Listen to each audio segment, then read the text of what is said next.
I kind of had something that I want to tell you. What? It's kind of hard to... Is it about you?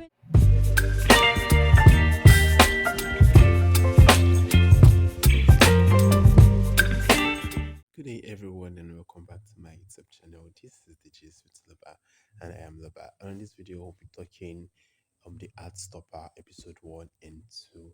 So, of making a commentary, or probably explaining some details of what happened or what transpired in these two episodes. So, for the last season, we had these two main characters of this show, that's Charlie and Nick, to had actually end whatsoever they share at a very good note, and we feel like, oh, it's a wonderful story about these two people. And it all started with Charlie's struggle from being closeted and what he was having, the affair he was having with Ben, and the kind of how Nick came into the picture and make him feel like, oh, he can have that self-confidence, he can just be himself without wanting to be in the closet and being assaulted to an extent by Ben, and or probably being pushed around by Ben. So it's actually more from the like say closeted Charlie who is being pushed around by Ben to or Ben to a Charlie with self-confidence and acceptance. You understand? But in as much as Nick was someone who liberated Charlie, Nick himself now in this season is now someone who is even suffering from similar issue with Charlie. He was able to liberate Charlie, fine, but himself he is now struggling with having all of these attributes he actually um gave, or he actually pushed Charlie to have from season 1. So for the very first episode, it was the struggle for Nick to come out to his friend Emoji, and they did add this and also aside from Charlie and Nick, we also have the story of Elle and Tao. And for me, I'm still very confused about Tao, why you won't actually get to understand all of this which Elle is really putting out. Like Elle so much like Tao, and to an extent Tao so much likes her, but it seems as though he just like her as a friend, or probably he likes her way more than that, or he finds it very hard to be expressive or to accept that yes, he does like her.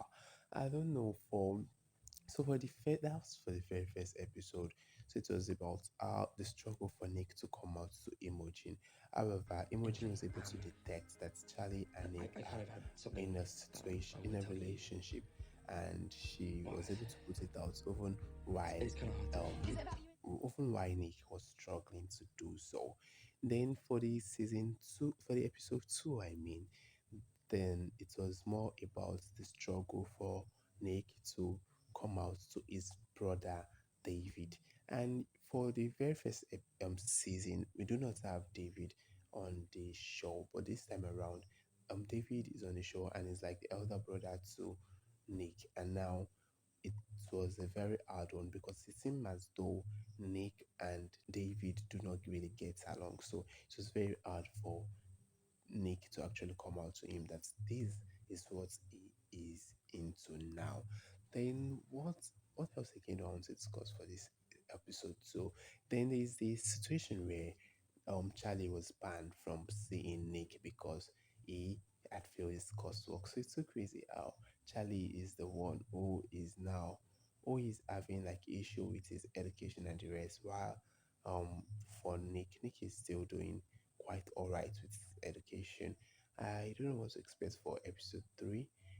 For episode 3, I'm still looking forward to how these two will be able to um how will they be able to deal with this relationship they have, how probably Nick will be able to get himself liberated, and probably if he can have that self-confidence about himself and probably get to be out there and be like, I don't give a damn about people's perception, opinion, and probably comment about himself and his sexuality. Then also I feel so bad that there might be, I don't know if probably Tao and Elle will actually have a thing along the line, or probably Elle will be into these new people she had met, because there is now this new characters, Naomi and Felix, and it seemed as though Elle is kind of finding her way towards those people more than she is, and more than she is to Tao. And she had done so much to actually get Tao's attention, which Tao is not really paying attention to. What do you think, or what's your comments for episode 1 and 2 of the Art Stopper? Bye for now.